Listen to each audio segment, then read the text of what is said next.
The things we should give thanks for. What should you thank God for? Thank God for life. Talk about protection of life. Especially in Nigeria, where the causes of death, the forces of death are more in number than elsewhere. In Nigeria, the things that can easily kill you, they are all over the place. They are very plentiful. So that you are still alive like this in Nigeria, you should be giving thanks to God though. Because the things that can kill you, the things that have killed many people, millions, hundreds of thousands, they are still there and they seem to be increasing. If it is not bad road, it can be a reckless driver. If it's not a reckless driver, it can be a dubious spare parts seller who will carry expired brake pad or inferior brake pad and tell you, "Okay, this is original, made in Germany." And then you will pay money for it, and then you are cruising in your car, driving at 120, 140 with flavor playing Nabania. And you are confident that you have a good brake system. Only for you, for something to happen, you match brake. You don't know that it's bicycle brake equivalent that is in your car. You know how many people have died out of that? If you escape all these ones, what of armed robbers, bandits, Boko Haram, terrorists, killer headsmen? If you escape those ones, diseases, sicknesses. Haven't you heard of somebody who they say, "No, he just headache, or he just complained of headache," and "Oh no, he just complained of stomach ache." But you and I know you have suffered stomach ache for like 3, 4, 5 days and you are still alive. Even common malaria that have been eradicated in some countries for years is still killing people in Nigeria. But you have this, you survive. Or if these ones do not kill you, what about quack doctors? Quack doctors that can even do surgery in you and forget there are scissors inside your stomach. You know how many people have been torn open like 2, 3 times? And in Nigeria there is no lawsuit. 2 guys were lying on the hospital bed, and after surgery, the other one was very happy. He said, "Thank God, this surgery was okay." Then the other guy asked him who operated it. He mentioned the name of the doctor. He said, "Bros, if I were you, don't rejoice yet." He said, "That doctor, he's fond of forgetting things inside people's stomach." As they were talking, the doctor came inside and asked them, "I beg, I'm looking for my face cap. Has anybody seen?" Or fake drug dealers, those who go to China or any place to manufacture low standard drugs. Do you know how many people have been killed in Nigeria? It's not one of the things that you wanted to use and kill Dora Akunyele. Fake drugs. It can complicate your... In fact, even if you are alive, it can make your life...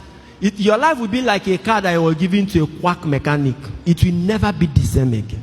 If you escape all those ones, PDP is there to kill you. If you escape PDP, APC is there. You escape APC, Nigerian police is there. Escape Nigerian police, NEPA is there. SARS. What we kill in Nigeria are bound. Then the Ogapata of all of them, witches and wizards. But don't get carried away. Which witches and wizards I'm talking about? It's not those ones that they say they fly at night and with broom. Nah, those ones are not your problems. The witches and wizards, they tell you travel at night or come in form of bat or owl. Those ones are not your problem. In Luke chapter 9, the Bible says Jesus gave them authority and power over all the devils. That means the Okapata of all the devils and all his words, followers. The witches and wizards in Nigeria, they are small devils. God has given you authority and power over the big one. How much? That one. And in Mark chapter 16, it says, "Nothing shall hurt you. You shall not be hurt." The witches and wizards I'm talking about, they are in the presidency, in the National Assembly, in the Senate, in government houses. They are civil servants. They are politicians. They are Hausas, Igbos, Yorubas. They are Catholics, Pentecostals, Protestants, Christians, Muslims. Those are the witches and wizards that kill more people in Nigeria.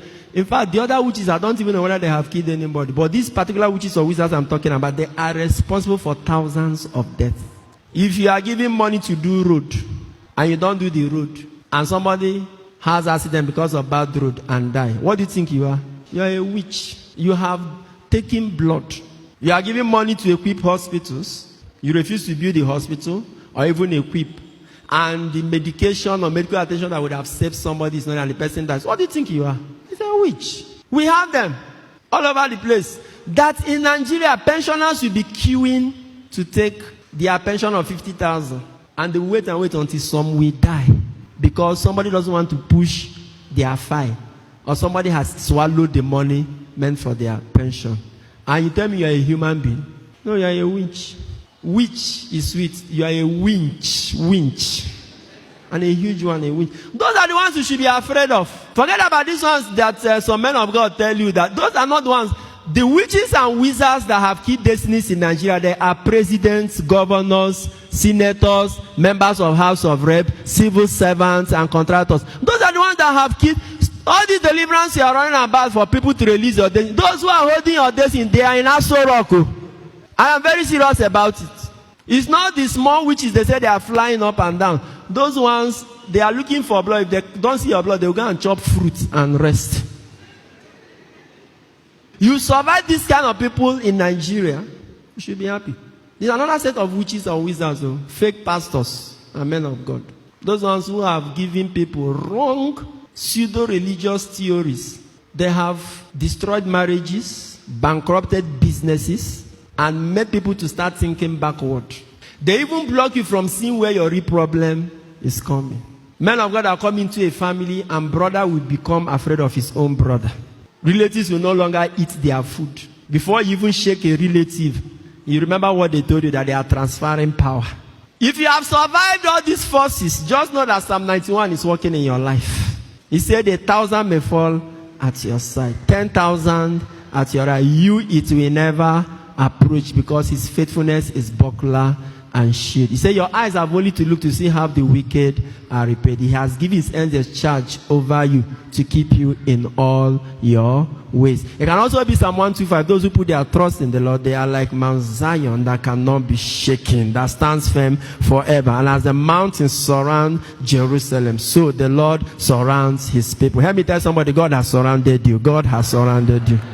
That is the reason you are alive today. And I pray that he'll continue to surround you all the days of your life. In Nigeria, our average life expectancy is very low. What is keeping us alive aren't things you see physically, it's by the grace of God. That's why you should wake up and be thankful. In Nigeria especially, be thankful. So thank God for protection.